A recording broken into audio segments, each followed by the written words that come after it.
जय माँ संतोषी। राधे राधे भक्तों, हम आपका स्वागत करते हैं अपने चैनल भक्ति मार्ग में।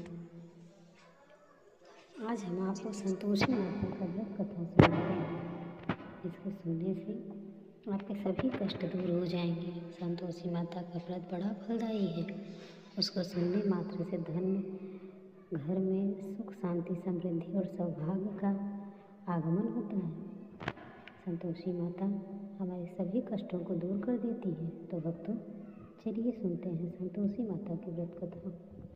यह कथा एक ऐसी दुखियारी स्त्री की है जिसका नाम कमला है, और वही कमला अपने पति राम प्रसाद की दूसरी पत्नी थी। राम प्रसाद ने पहली पत्नी विमला के संतान न होने पर कमला से विवाह किया था, लेकिन विमला की ईर्ष्या और नफरत से कमला का जीवन दुर्बल कर दिया था। विमला जो स्वभाव से क्रूर और अहंकारी थी, कमला को एक पल भी चैन से रहने नहीं देती थी।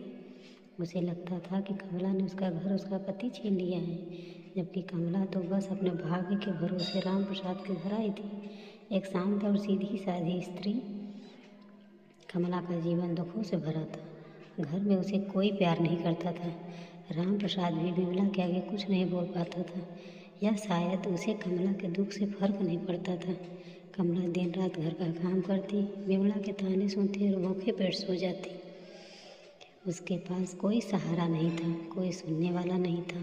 अक्सर रात के अंधेरे में वह अपनी किस्मत पर आंसू बहाती, सोचती, क्या मेरा जीवन ऐसे ही कट जाएगा? क्या मुझे कभी सुख नहीं मिलेगा? एक दिन गांव की एक वृद्ध महिला ने कमला को संतोषी माता के व्रत के बारे में बताए। उन्होंने कहा, बेटी, संतोषी में बड़ी दयालु है। जो भी सच्चे मन से उनकी पूजा करता है, उसके सारे दुख दूर कर देती है। तुम भी यह व्रत करो, तुम्हें ज़रूर शांति मिलेगी। कमला की आंखों में आशा की एक छोटी सी किरण जगी। उसने सोचा, शायद यही मेरे दुखों का अंत है। अगले शुक्रवार से कमला ने संतोषी माता का व्रत शुरू कर दिया। व्रत के नियम बड़े कड़े थे। खट्टी चीज़ों का सेवन नहीं करना था और पूरा दिन उपवास रखना था। कमला के लिए यह आसान नहीं था, क्योंकि घर में उसे कोई समझता नहीं था। वह सुबह जल्दी उठकर स्नान करती, माता की पूजा करती और फिर घर के काम में लग जाती।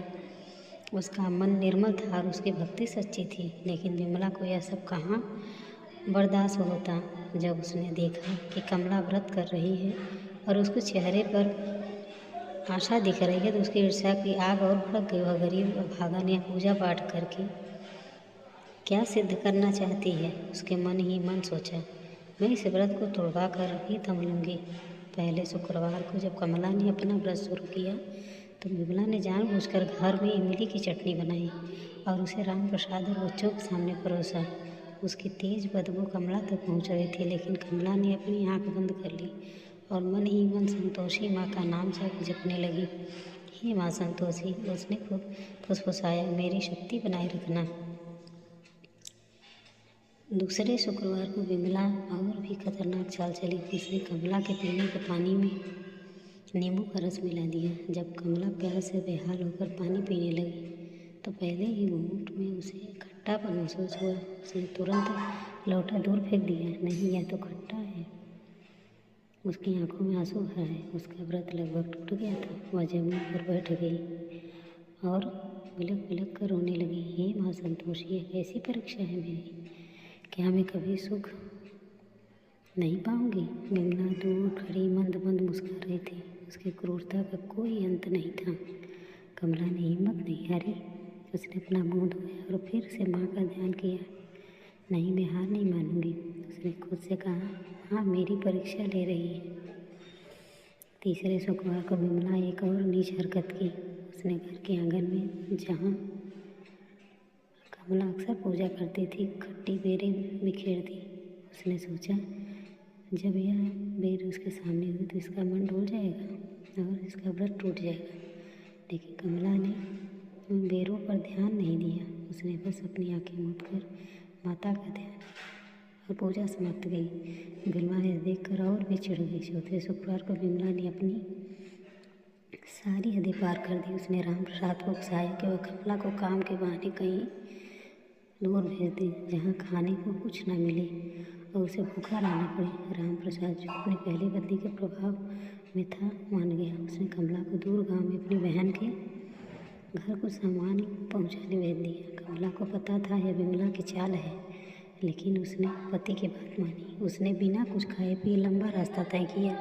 रास्ते में उसे बहुत भूख लगी, प्यास भी लगी, लेकिन उसने अपने मन को संतोषी माता का नाम जपना नहीं छोड़ा। ये माँ संतोषी वह बार बार दोहराती रही, मेरी रक्षा करना, मेरा व्रत मत टूटने देना। जब वह राम प्रसाद की बहन के घर पहुंची तो वहाँ भी विमला ने पहले से ही खबर भेज दी थी। कमला को कुछ खाने को न दिया जाए। कमला ने देखा कि सब लोग खाना खा रहे हैं, लेकिन उसे कोई नहीं पूछ रहा। उसका पेट भूख से ऐठ रहा था और उसका मन दुख से भर गया। उसकी आंखों में आंसू बहने लगे, लेकिन उसने किसी को कुछ नहीं कहा। वह चुपचाप एक कोने में बैठ गई। अचानक एक बूढ़ी महिला उसके पास आई। वह बहुत ही साधारण वस्त्रों में थी, लेकिन उसके चेहरे पर एक अद्भुत तेज था। उन्होंने कमला को देखा और मुस्कुराई। बेटी, तुम इतनी दुखी क्यों? उन्होंने पूछा। कमला ने अपनी दुख भरी कहानी सुनाई, कैसे उसके सौतन उसे परेशान करती है, कैसे उसने संतोषी माता का व्रत रखा और कैसे आज वो भूखी है। बूढ़ी महिला ने ध्यान से सुना, फिर उन्होंने कहा, बेटी तुम चिंता मत करो, माँ संतोषी तुम्हारे साथ है, धैर्य रखो। उन्होंने कमला को एक सूखा फल दिया और कहा, इसे खा लो, तुम्हारी भूख शांत हो जाएगी। कमला ने उस फल को लिया और उसे खाते ही उसे अद्भुत शांति मिली। उसकी सारी थकान और भूख जैसे गायब हो गई। उसने बूढ़ी महिला का धन्यवाद किया, लेकिन जब उसने आंखें खोली तो वह वहाँ नहीं थी। कमला समझ गई कि यह कोई साधारण स्त्री नहीं थी। जब कमला शाम को घर लौटी तो उसने देखा कि घर में सब कुछ अस्त व्यस्त पड़ा है। विमला को तेज बुखार था और दर्द से कराह रही थी। उसके शरीर पर लाल लाल चकत्ते पड़ गए थे और खट्टी चीज़ें खाने के लिए छटपटा रही थी। तब राम प्रसाद और बच्चे उसे देखकर घबरा गए। कमला ने विमला की हालत देखी तो उसका दुख से भर गया। भले ही विमला ने उसके सुख को बहुत सताया, लेकिन वो उसकी सौतन थी। कमला ने तुरंत वैद्य को बुलाया। वैद्य ने विमला की हरकत देखकर कहा, इसे किसी चीज़ की एलर्जी हुई है और इसे खट्टी चीज़ें खाने की बहुत तीव्र इच्छा हो रही है। अगर इसे खट्टी चीज़ें खाई तो इसकी हालत और बिगड़ जाएगी। विमला दर्द से चिल्ला रही थी, मुझे खट्टी चीज़ें चाहिए, नींबू में कुछ भी लाओ। लेकिन उसे कुछ नहीं दिया जा रहा था, क्योंकि उन्हें वैद्य के बात पर भरोसा था। कमला ने तब अपने मन में सोचा, यह मेरी माँ संतोषी माँ का प्रताप है, उन्होंने मेरी सौतन को सबक सिखाया है। लेकिन कमला के मन दया से भर गया। उसने कभी किसी का बुरा नहीं चाहा था। उसने माँ संतोषी से प्रार्थना की, हे माँ संतोषी, मेरी सौतन को क्षमा कर दो, उसे ठीक कर दो। मैं नहीं चाहती कि उसे कोई और कष्ट हो। कमला ने विमला की सेवा करनी शुरू की। उसने उसके माथे पर ठंडी पट्टी रखी, उसे दवा दी और उसके पास ढांस बंधाया। विमला को हमेशा कमला से नफरत करती थी। कमला की सेवा देखकर हैरान रह गई। उसने देखा कि कमला की आंखों में उसके लिए कोई घृणा नहीं थी, केवल दया थी। अगले शुक्रवार को जब कमला ने फिर व्रत रखा तो विमला ने उसे रोकने की कोशिश नहीं की, बल्कि वह चुपचाप देखती रही। कमला ने अपनी पूजा समाप्त की और जब उसने आरती की थाली घुमाई तो विमला ने पहली बार उसे हाथ जोड़कर प्रसाद लिया। धीरे धीरे विमला की तबीयत सुधरने लगी, लेकिन उसके मन में एक बड़ा बदलाव आ गया था। उसने देखा था कि कैसे कमला ने उसके बुरे व्यवहार के बावजूद उसकी सेवा की थी। उसे अपनी गलतियों का एहसास होने लगा। एक दिन जब कमला घर का काम कर रही थी, विमला उसके पास आई और उसके पैरों पर गिर पड़ी। कमला, मुझे माफ़ कर दो, मैंने तुम्हें बहुत सताया है। मैंने इतनी ईर्ष्यालु और क्रूर थी, तुमने मेरी जान बचाई जबकि मैं तुम पर नफरत कर रही थी। कमला के विमला को उठाया और गले लगा लिया। दीदी, ऐसा मत कहो, जो हो गया उसे भूल जाओ। माँ संतोषी ने हमें यह सिखाया है कि हमें एक दूसरे से प्यार करना चाहिए। राम प्रसाद ने भी यह सब देखा और उसे अपनी गलती का एहसास हुआ। उसने कभी कमला का साथ नहीं दिया। उसने कमला से माफ़ी मांगी और उस दिन से कमला और विमला में दोनों सम्मान करने लगे। घर में शांति प्रेम का वातावरण बन गया। कमला ने संतोषी माता का व्रत जारी रखा। जब उसे कोई रोकने वाला नहीं था, बल्कि विमला भी उसके साथ पूजा में बैठने लगी। उसने घर में धन धान्य वृद्धि होने लगी। उसे संतान का सुख प्राप्त हुआ। कमला ने एक सुंदर पुत्र को जन्म दिया, जिससे पूरे घर में खुशियाँ छा गई। यह सब संतोषी माता की कृपा से हुआ। कमला ने कभी हार नहीं मानी थी। उसने अपनी आस्था और धैर्य बनाए रखा। विमला ने अपनी गलतियों से सबक सीखा। उसने अपनी ईर्ष्या को त्याग कर प्रेम को अपनाया था। इस कथा से हमें यही शिक्षा मिलती है कि धैर्य, विश्वास और दयालुता हमेशा हमें कठिन परिस्थितियों से बाहर निकालती है और दूसरों के प्रति हमारी करुणा हमें सच्चा सुख दिलाती है। हे माँ संतोषी, कमला हमेशा यही कहती है और माँ से उसे पुकार सुन ली। हे माता रानी, सभी के कष्टों को दूर करना, सभी के। संतोषी माता के बारे में वर्णन है। कमला एक शांत दोपहर थी जब कमला मंदिर के कोने में बैठी हुई आंखें मूंदी संतोषी माता का ध्यान कर रही थी। व्रत का दिन था, 5वां शुक्रवार। सामने दीपक जलते दीपक की लौ जैसे उसकी भक्ति की ही छाया थी। तभी एक दिव्य प्रकाश में मंदिर भर गया। एक नीले स्वर गूंजा, कमला उठो, तुम्हारे आंसुओं की पुकार मुझ तक पहुँची। कमला ने आंखें खोली। सामने थी संतोषी माता, सौम्य, तेजस्वी मगर करुणा से भरी। माँ ने आगे कहा, आज मैं केवल तुझसे नहीं बल्कि इस संसार के प्रत्येक हृदय से बात कर रही हूँ। उन सब के जो पीड़ा है, उन्होंने मेरे प्रेम के बदले तिरस्कार पाया है।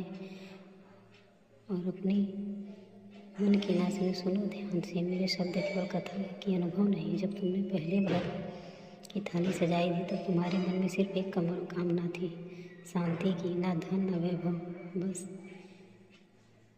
थोड़ी सी शांति, थोड़ी सी स्नेह, और वही तुम्हारा सबसे बड़ा बल था। लोग सोचते हैं कि व्रत का मतलब भूखा रहना। नहीं, व्रत का अर्थ है इच्छा पर नियंत्रण। व्रत का अर्थ है बिना किसी के बदले की चाह के पूर्ण समर्पण। तूने वही किया कमला। तेरी सौतन ने खट्टी चटनी रखी, पानी में नींबू मिलाया, रास्ते में भूखा रखा, पर तू डगमगाई नहीं। क्या तुम्हें लगता है मैं कुछ नहीं देख रही थी? मैं देख रही थी हर आंसू, हर कसम, हर क्षण। जब तूने मुझे कहा, माँ संतोषी मुझे शक्ति देना, हर बार मैं वही थी तेरे साथ, तेरे भीतर। विमला जैसी स्त्रियाँ जब किसी और की खुशी देख नहीं पाती तो वे सोचती हैं कि दूसरों को तोड़कर स्वयं पूर्ण होंगी, पर ऐसा कभी नहीं होता। नहीं, जो दूसरों की थाली में जहर मिलाता है उसकी आत्मा सबसे पहले मरती है। मैं विमला से नाराज़ नहीं थी, मैं बस उसका ही चेहरा दिखाना चाहती थी और उसी को दिखा रही थी। जब उसने शरीर में चकत्ते पड़े तो खट्टी चीज़ों के लिए चिल्लाई, मेरे क्रोध का नहीं, उसने मेरे कर्मों का फल था। तू चाहती है तो अपने कर्म को भुगतती है, पर तूने क्या किया? तो सेवा के माथे पर पट्टी रखी, बहन के लिए वैद्य को बुलाया। तूने मुझे फिर से सिखाया कि सच्ची भक्ति बदलेगी नहीं, करुणा की होती है, और इसी कारण तू मेरी प्रिय बन गई। कमला, जब तुम्हें कोई दुख दे तो उसके बदले दुआ दो। जान लो मैं वहीं खड़ी तुम्हारे साथ। मेरे बच्चे, यहाँ तुम यह कथा सुन रहे हो, सुनो, केवल स्त्री की कथा नहीं है, यह उस आत्मा की आवाज़ है दुख में भी आस्था रखती है। जब तुम्हारे अपने तुम्हें नहीं समझते, मैं समझती हूँ। जब तुम्हारे आंसू किसी को नहीं देखते, मैं उन्हें देखती हूँ। और जब तुम पर सब कुछ सह कर किसी को क्षमा कर देती हो, मैं तुम्हें उठा लेती हूँ अपने आंचल में। जो कहते हैं एक दिन उपवास कर लो फल मिलेगा, वे भूल जाते हैं कि उपवास पेट का नहीं, अहंकार का होना चाहिए। वाणी का उपवास ताकि कठोर शब्द ना निकले, क्रोध का उपवास ताकि आग न लगे रिश्तों में, मोह का उपवास ताकि हो जाए उसका दुख न हो, और उसके सबसे बड़ा ईर्ष्या का उपवास। मैं संतोषी माँ हूँ। मुझे उन घरों में रहना अच्छा लगता है जहाँ लोग कम से कम प्रसन्न रहते हैं, जहाँ थाली में सादा भोजन हो लेकिन मन में मिठास हो, जहाँ स्त्रियाँ एक दूसरे की सौतन नहीं सखी बनकर रहें। जो केवल धन के पीछे भागते हैं, उन्हें मिल भी जाए तो अभी वह चैन से नहीं रहता, केवल और भूख भर जाता है। पर उनको मेरी पूजा सच्चे हृदय से करते हैं उन्हें मैं सुख देती हूँ। धन से भी अमूल्य है सम्मान, प्रेम और आत्म की शांति। तो भक्तों, आज की कथा यहीं पे समाप्त होती है। जय माँ संतोषी।